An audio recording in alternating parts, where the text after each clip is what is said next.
Now, ministers have said that no measures will be taken to ease the lockdown if there's a risk of the NHS being overwhelmed. Now, a month ago, our medical correspondent Fergus Walsh and cameraman Adam Walker visited the intensive care unit at University College Hospital in London. That's one of the busiest in the UK. They've been back to see what's changed and to see how staff are coping. Coronavirus is still taking a heavy toll in intensive care. It doesn't feel like it's over by a long shot. Some patients have been on a ventilator here for more than a month. I think brutal is the word. People stay acutely sick for a long period. It's not just their lungs that are damaged. Many have kidney failure and need dialysis. When you're not here, you're still thinking about here, so you just can't get it out of your mind a lot of the time.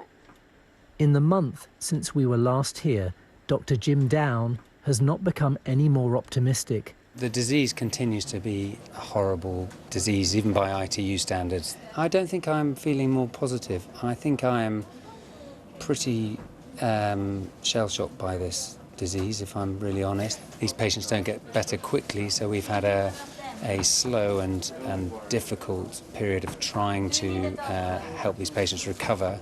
Day after day, week after week, staff are working in full PPE.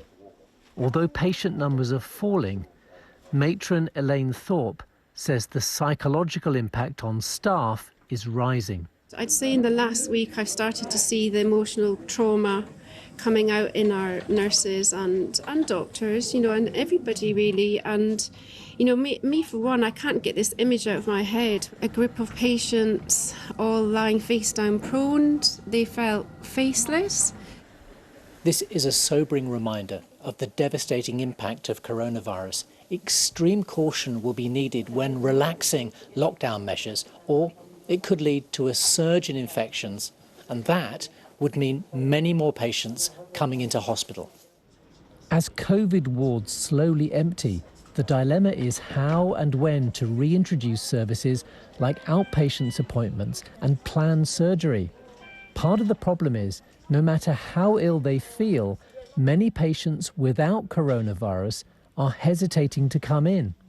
Josephine, who's 83, passed out at home. When they said you had to go to hospital, were you concerned? Because you hear all these things about coronavirus. I was. My daughter had said to me, "You mustn't go to hospital, Mum, because of the virus." But I really felt terrible and I was in pain. So I've just got to take a chance and go. Of course. Which I did. Non-COVID emergency admissions are down 50%, which may be storing up problems. If you stay at home with a heart attack, you may not die, but actually you may have a bigger heart attack than what you would otherwise have, and you may end up with heart failure. Or if you do not treat your asthma in an early phase and with adequate treatment in hospital, you may end up in a much more serious condition. 1 in 2 patients with coronavirus do not survive intensive care. But there are successes, like Ertan, who we met at the beginning of April. Well, hopefully you'll be able to see your wife again soon. I'm hoping so, because she's waiting. I will fight it. Definitely. Yeah, I applaud you guys. The 70-year-old bus driver was finally discharged after 4 weeks in hospital.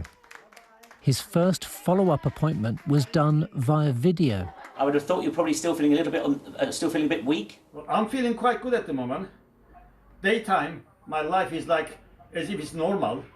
With his grateful family, so relieved to have him back. Thank you. Nobody what happens in clinic. Hello. Thank you, we got him home. Oh, thanks to you. The reality of some of the challenges in intensive care. That was our medical correspondent, Fergus Walsh, reporting there.